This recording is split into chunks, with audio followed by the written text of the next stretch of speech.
Good morning. अभी हम पर्यावरण भूगोल के बारे में अध्ययन कर रहे हैं, जो बीए तृतीय वर्ष के द्वितीय पेपर के रूप में हमारी यूनिवर्सिटी के सिलेबस में निर्धारित किया हुआ है।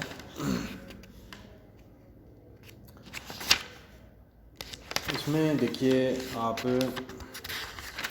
सबसे पहले हम देखेंगे पर्यावरण भूगोल का अर्थ, परिभाषा, प्रकृति और इसका जो विषय क्षेत्र है इसके बारे में हम चर्चा करेंगे। तो सबसे पहले पर्यावरण भूगोल के बारे में जानने से पहले हम पर्यावरण के बारे में जानते हैं। पर्यावरण के बारे में वैसे हमने पिछली क्लास में जाना था, पर्यावरण के तत्वों के बारे में और उनके विषय में हमने चर्चा की थी, लेकिन फिर भी थोड़ा और देखते हैं इसके बारे में। तो पर्यावरण को प्राचीन काल से भूगोल का अभिन्न अंग माना जाता रहा है, लेकिन द्वितीय विश्व युद्ध के उपरांत यह विषय पृथक शाखा के रूप में उभर कर सामने आया है। भूगोल में पर्यावरणीय पक्ष का सर्वाधिक महत्वपूर्ण अध्ययन जर्मन विचारधारा के भूगोलवेताओं ने 18वीं और 19वीं शताब्दी में किया। हम्बोल्ट ने सन 1799 में दक्षिण अमेरिका का भ्रमण करके भूमध्य रेखीय देशों को पर्यावरणीय दशाओं का विस्तृत विवरण वनस्पति भूगोल या प्लांट जियोग्राफी में दिया। इन्होंने सर्वप्रथम ऊंचाई, तापमान, प्राकृतिक वनस्पति तथा फसलों में परस्पर अंतर संबंध स्पष्ट किया था। तो यानी पर्यावरण और भूगोल का जो संबंध है, इसमें जो जर्मन विचारधारा है इसका काफ़ी अहम योगदान था। जर्मन विचारधारा ने इसको बहुत ही नज़दीक से देखा था। और 19वीं शताब्दी की प्रमुख पुस्तक जीवों का भौगोलिक वितरण या the geographical distribution of animals 1876 थी, जो A.R. वेल्स ने लिखी थी। इन कार्यों के उपरांत पर्यावरण भूगोल में भौतिक घटकों के साथ जैविक घटकों के उद्भव एवं विकास तथा वितरण का व्यवस्थित अध्ययन होने लगा। इस प्रकार तो इसमें व्यवस्थित अध्ययन होने लगा और कार्ल लिटर ने पर्यावरण भूगोल के एक अभिन्न अंग के रूप में पृथ्वी तल को प्राकृतिक प्रदेशों में विभक्त करके अपने द्वारा लिखित पुस्तक लांडेर कुंडे में वर्णित किया। मानव भूगोल के जनक फ्रेडरिक रेटजेल ने अपनी पुस्तक एंथ्रोपोजियोग्राफी में पर्यावरण के विभिन्न संघटकों, धरातल की बनावट, जलवायु, वनस्पति आदि तत्वों का वर्णन मानवीय संबंधों के साथ करके पर्यावरण भूगोल के विकास को एक नई दिशा दी। प्रसिद्ध जो अमेरिकन भूगोलविद थी कुमारी एलन चर्चिल सैम्पुल, उन्होंने पर्यावरण भूगोल को सुदृढ़ आधार प्रदान किया था। उनकी पुस्तक जो थी इन्फ्लुएंसेस ऑफ जियोग्राफिक एनवायरनमेंट, उसमें उन्होंने लिखा था कि प्राकृतिक पर्यावरण के विभिन्न तत्वों जैसे भूमि की बनावट, जलवायु, मृदा, खनिज पदार्थ, वनस्पति तथा पशु आदि का प्रभाव मानव शरीर पर तथा उसके जीविकोपार्जन के ढंगों पर पड़ता है।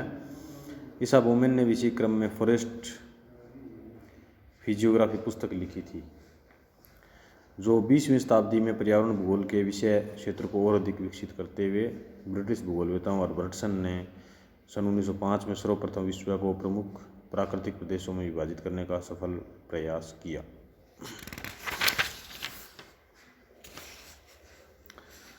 तो इस प्रकार से विभिन्न विद्वानों ने अपने अपने अध्ययन क्षेत्र में अपने अपने दृष्टि से भूगोल को परिभाषित किया, पर्यावरण भूगोल के विषय क्षेत्र के बारे में बताया, पर्यावरण भूगोल की महत्ता जो है वो वर्णित की। अब लेखक द्वय ने यानी डॉक्टर B.C. जाट और R.K. गुर्जर ने पर्यावरण भूगोल को परिभाषित करते हुए लिखा है कि पर्यावरण भूगोल की वह शाखा है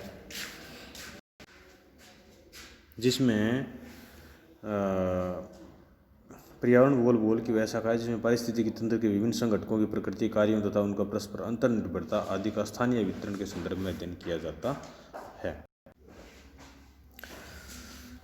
भूगोल एक क्रमेण के अनुसार भूगोल का उद्देश्य संपूर्ण मानव जाति और पृथ्वी तल को प्राकृतिक पर्यावरण के क्रियात्मक स्वरूप को समझाना है। तो इस प्रकार से भूगोल और पर्यावरण का परस्पर घनिष्ठ संबंध है।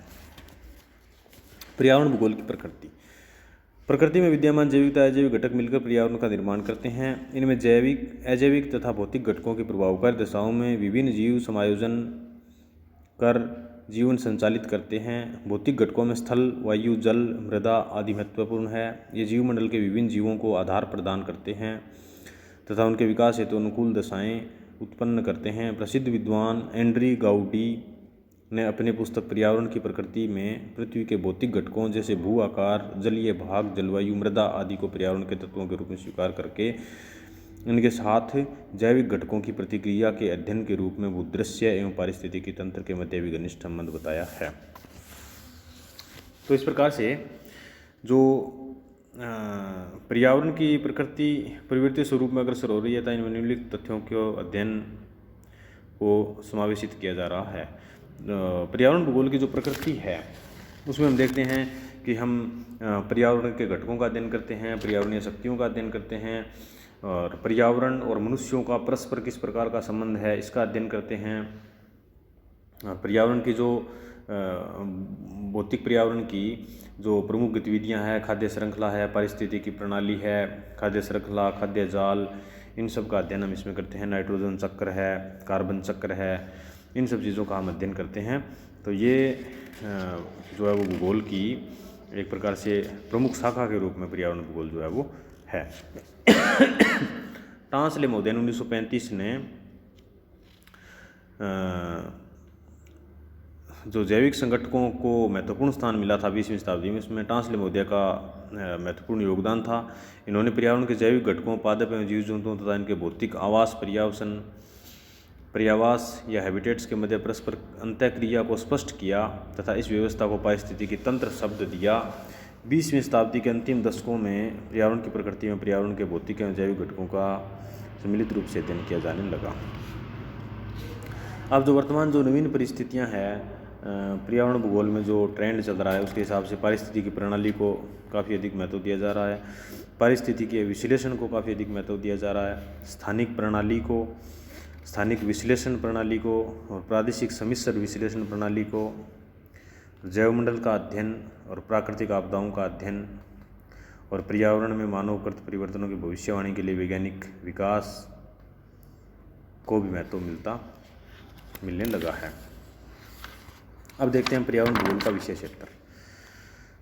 तो पर्यावरण भूगोल के विषय क्षेत्र में सबसे पहले हम देखते हैं प्रारंभिक समय मनुष्य पर्यावरण भूगोल का विषय क्षेत्र केवल प्राकृतिक संसाधनों के अध्ययन तक के सीमित था, किंतु वर्तमान समय में इसके अंतर्गत संपूर्ण जीवमंडल का अध्ययन किया जाने लगा है। अतः पर्यावरण भूगोल में प्राकृतिक पर्यावरण के संघटकों का पृथक एवं सम्मिलित अध्ययन करने के साथ ही इनमें भौतिक एवं जैविक प्रक्रियाओं के द्वारा विभिन्न स्तरों में कड़ियों या लिंकेज का अध्ययन भी करते हैं। इसके अतिरिक्त मानव एवं पर्यावरण के मध्य पाए जाने वाले अंतर संबंधों के अध्ययन को भी पर्यावरण भूगोल के अध्ययन का प्रमुख उद्देश्य माना जाता है। इस प्रकार पर्यावरण भूगोल के विषय क्षेत्र का निम्नलिखित पहलुओं के अंतर्गत अध्ययन किया जाता है। मानव एवं पर्यावरण के मध्य अंतर संबंधों का पर्यावरणीय संकल्पनाओं के संदर्भ में अध्ययन। तो देखिए, मानव और पर्यावरण के मध्य जो अंतर संकल्पनाएँ हैं ये इनका अध्ययन कई संकल्पनाओं के द्वारा किया जाता है। प्राचीन समय से वर्तमान समय तक मानव और पर्यावरण के संबंध जो हैं वो बदलते रहे हैं, परस्पर परिवर्तित होते रहते हैं। तो उसके हिसाब से जो प्रमुख तत्व हैं, संगठन, प्रक्रम आदि का अध्ययन जो है वो मानव इस पर्यावरण भूगोल में किया जाता है। पारिस्थितिकीय संकल्पनाओं तथा मानव एवं पर्यावरण प्रक्रमों के मध्य अंतर संबंधों का अध्ययन किया जाता है। पारिस्थितिकीय तंत्र का अध्ययन। तो पारिस्थितिकीय तंत्र का मतलब होता है एक ऐसा तंत्र जिसमें कि विविध जीवों में परस्पर एक खाद्यान्न का एक सिस्टम निर्मित होता है, जिसमें कि सबसे पहले प्राथमिक उत्पादक जो होते हैं, हरी घास जो है या पौधे जो होते हैं, ये अपना भोजन प्रकाश संश्लेषण और सूर्य के प्रकाश के द्वारा स्वयं अपना भोजन बना करके और द्वितीयक उपभोक्ताओं के लिए भोजन उपलब्ध करवाते हैं, जिसके पश्चात द्वितीयक उपभोक्ता हरी घास को खाते हैं और उसके पश्चात तृतीयक उपभोक्ता द्वितीयक उपभोक्ताओं को खाते हैं और अंत में जो शेष बचता है उसको अपघटक होते हैं जिनको हम सर्वोच्च श्रेणी के उपभोक्ता की श्रेणी में रख सकते हैं, चतुर्थ श्रेणी के उपभोक्ता या अपघटक बोलते हैं जिनको, उत्पादक, उपभोक्ता और अपघटक। तो अपघटक वर्ग के जो जीव होते हैं वे इनको अपघटित कर देते हैं या इनको डिकम्पोज कर देते हैं। तो इस प्रकार से ये पारिस्थितिकी तंत्र जो है संचालित होता रहता है और इसका भी अध्ययन हम पर्यावरण भूगोल में करते हैं। इसके पश्चात पर्यावरण अवनयन तथा प्रदूषण का अध्ययन। तो पर्यावरणीय अवनयन का अध्ययन किया जाना बहुत ही आवश्यक है और वर्तमान समय की ये बहुत बड़ी मांग है, क्योंकि इस समय पर्यावरण का स्वरूप बहुत ही विकृत होता जा रहा है। निरंतर जो इंडस्ट्रियलाइजेशन बढ़ रहा है, नित्य नवीन जो प्रगति की जा रही है विज्ञान के क्षेत्र में, उससे पर्यावरणीय अवनयन हो रहा है, तो इसका अध्ययन भी बहुत ही इम्पोर्टेंट है। जीव जंतुओं में पादपों की उत्पत्ति तथा उनके वितरण का अध्ययन। तो जीव जंतु और पादपों की उत्पत्ति और उनके वितरण का अध्ययन भी किया जाता है। प्रकृति में जो समस्त प्रकार के जीव पाए जाते हैं, उनका उद्भव है, विचरण कहाँ फैल रहे हैं, विलोपन हो रहा है उनका, तो इन सब चीज़ों का अध्ययन भी हम पर्यावरण भूगोल में करते हैं। जैव विविधता संकट एवं संरक्षण का अध्ययन। जैव विविधता का अध्ययन भी पर्यावरण भूगोल का एक आधारभूत विषय वस्तु है, क्योंकि जैव विविधता हमारे लिए बहुत ही ज़रूरी होती है और प्रकृति में पाए जाने वाले जीव जो हैं वो विविध प्रकार का संतुलन बनाए रखते हैं। अगर मांसाहारी जीव नहीं होंगे तो शाकाहारियों की संख्या बहुत ज़्यादा हो जाएगी और शाकाहारियों को खाने के लिए घास उपलब्ध नहीं होगी। तो इस प्रकार से एक जो प्रकृति का संतुलन होता है उसको बनाए रखना ज़रूरी होता है और उसका लिए हमें जैव विविधता के विषय में जानकारी होना ज़रूरी है। तो विलुप्त हो रही प्रजातियों के विषय में संरक्षण का कार्य भी हम इसके द्वारा कर सकते हैं, उनको बचाने का प्रयास भी हमारे द्वारा किया जा सकता है। वैश्विक पर्यावरणीय समस्याओं का अध्ययन। वर्तमान में पर्यावरणीय समस्याएं बहुत ज़्यादा फैल गई है, जैसे हरितगृह प्रभाव है, अम्ल वर्षा है या ओजोन क्षरण है, भूमंडलीय तपन है। इन सब समस्याओं का अध्ययन भी हम इसमें जो पर्यावरण भूगोल है इसका परम अध्ययन, इसका चरम उद्देश्य है इन वैश्विक समस्याओं का अध्ययन करना और उनके निवारण का प्रयास करना। प्राकृतिक प्रकोप एवं आपदाओं का अध्ययन। प्राकृतिक प्रकोप जैसे बहुत सारे नेचुरल जो हैजार्ड्स है, जैसे ज्वालामुखी है, भूस्खलन है, बाढ़, हिमस्खलन, सूखा, तूफान, वनाग्नि, इन सबको अध्ययन शामिल किया जाता है और इनका अध्ययन पर्यावरण भूगोल में प्रमुखता से किया जाता है और इनके समाधान का प्रयास भी किया जाता है। पर्यावरणीय अवबोध एवं चेतना का अध्ययन। और इन सब समस्याओं एवं पर्यावरण के विषय में लोगों को जागरूक करने के लिए एक पर्यावरणीय अवबोध या पर्यावरणीय जागरूकता लोगों में उत्पन्न करने का प्रयास किया जाता है। पर्यावरणीय गुणवत्ता तथा प्रभाव का आकलन का अध्ययन, यानी पर्यावरणीय गुणवत्ता का अध्ययन बहुत ही आवश्यक है कि पर्यावरण की गुणवत्ता क्या है और इसमें किस वजह से यह गुणवत्ता रहित होता जा रहा है और इसकी गुणवत्ता को बनाए रखने के लिए क्या उपाय हमारे द्वारा किए जा सकते हैं। इन सब का अध्ययन भी पर्यावरण भूगोल में किया जाता है। पर्यावरण प्रबंध का अध्ययन। पर्यावरण प्रबंध वर्तमान समय की बहुत ही महत्वपूर्ण आवश्यकता है, क्योंकि अगर इसका सही ढंग से प्रबंध नहीं किया जाएगा तो निरंतर विकृत होता हुआ पर्यावरण हमारे लिए बहुत ही बड़ा चिंता का विषय बन जाएगा। तो इस प्रकार इसका प्रबंध किया जाना आवश्यक है, चाहे वो पर्यावरण प्रदूषण को रोकना हो या पर्यावरण में संतुलन बनाए रखने के लिए राष्ट्रीय स्तर पर नीतियों का निर्माण करना हो। इसके माध्यम से हमें पर्यावरण का प्रबंध अति आवश्यक है। तो आज के लिए इतना ही, आगे का अध्ययन अगली क्लास में। धन्यवाद।